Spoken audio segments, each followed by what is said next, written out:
आप सबका यहाँ समय निकालकर आने के लिए शुक्रिया। जिस दल को सिर्फ 3.5% वोट मिला है, उसकी प्रेस वार्ता में इतने प्रेस के साथी आए हैं, तो ये दिखाता है कि कुछ तो काम हम लोगों ने सही किया होगा। हम लोग बिहार आज से 3.5 साल पहले व्यवस्था परिवर्तन के संकल्प से आए थे। एक ईमानदार प्रयास किया है और उसमें बिल्कुल सफलता नहीं मिली, ये मानने में कोई गुरेज नहीं है। व्यवस्था परिवर्तन के जिस अभियान को लेकर चले थे, व्यवस्था परिवर्तन की बात तो छोड़िए, सत्ता परिवर्तन भी हम लोग नहीं करा सके, लेकिन बिहार की राजनीति को बदलने में जरूर थोड़ी बहुत भूमिका हम लोगों की बनी है। तो हम लोगों से जरूर कुछ गलती हुई होगी, हम लोग के प्रयास में, हम लोग के सोच में, हम लोग के बताने के तरीके में जरूर कुछ गलती रही होगी कि जनता ने हम लोग को नहीं चुना है, जनता ने हम लोग पर वो विश्वास नहीं दिखाया। तो उसकी जिम्मेवारी जो है वो पूर्णतः मेरी है, प्रशांत किशोर की है, और जिम्मेवारी मैं 100% अपने ऊपर लेता हूँ कि मैं बिहार की जनता को, अपने साथियों को, इस व्यवस्था से जुड़े हुए लोगों को, जिस प्रयास से हम लोग जुड़े थे, जिस प्रयास को करना चाहते थे, उससे उनका विश्वास उस पर मैं नहीं जीत पाया। हम लोग सामूहिक तौर पर हारे हैं और आत्मचिंतन का समय है, हम लोग भी चिंतन करेंगे। जो लोग जीत कर आए हैं उनको खूब बधाई। जनता ने अपने लिए अपना रास्ता चुना है, अपने लिए सरकार चुन ली है। अब नीतीश जी और भाजपा के लोगों पर जिम्मेवारी है कि बिहार में जिन बातों को लेकर वो सत्ता में आए हैं, बिहार में तरक्की हो, बिहार में भ्रष्टाचार से जो जनता जूझ रही है, भ्रष्टाचार खत्म हो, यहाँ पर लोगों के लिए रोजी रोजगार हो, और सबसे बढ़ के जो मुद्दा है पलायन का, बिहार से पलायन बंद हो।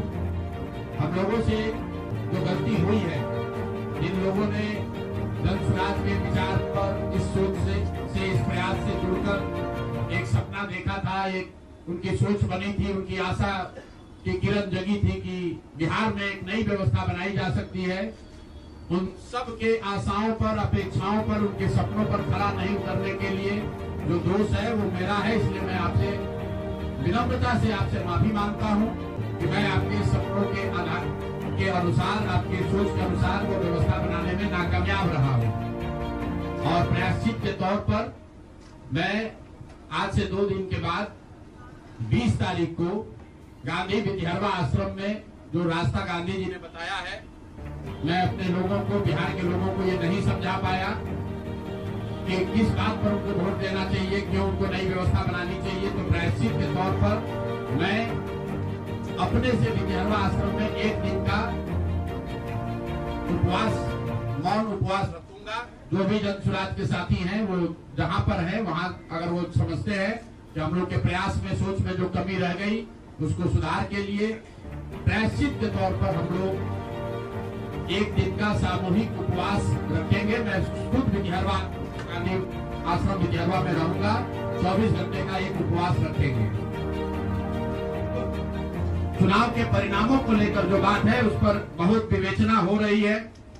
आपने भी कहा, बड़े बड़े विशेषज्ञ आकलन कर रहे हैं। कोई बता रहा है कि पैसे से जीत लिया गया, कोई बता रहा है कि लालू जी के डर से ध्रुवीकरण हुआ इसलिए जीता गया, कुछ लोग बता रहे हैं कि जातियों की बात अभी पूरी तरह खत्म नहीं हुई। मैं यहाँ चुनाव के विश्लेषण के लिए नहीं बैठा, लेकिन एक बात तो बिल्कुल स्पष्ट है कि पहली बार स्वतंत्र भारत के इतिहास में, और खासकर बिहार में पहली बार ऐसा हुआ है कि कोई चुनाव जिसमें सरकार ने करीब 40,000 करोड़ रुपया जनता के पैसे को खर्च करने का वादा किया है। और मुझे लगता है कि वही एक कारण है जिसकी वजह से एनडीए को इतना बड़ा बहुमत मिला। मैं सिर्फ आपके ध्यान में लाना चाहता हूं कि 10,000 रुपए की बड़ी चर्चा हो रही है। लोग बता रहे हैं कि 10,000 पर लोगों ने वोट बेच दिया। बिल्कुल नहीं है, ये बात सही नहीं है। मेरा आज भी ये यकीन है कि 10,000 रुपए के लिए बिहार के लोग अपना वोट, अपना बच्चों का भविष्य नहीं बेचेंगे। अगर 10,000 रुपए को आप जोड़िएगा तो प्रतिदिन 5.5 रुपया हुआ।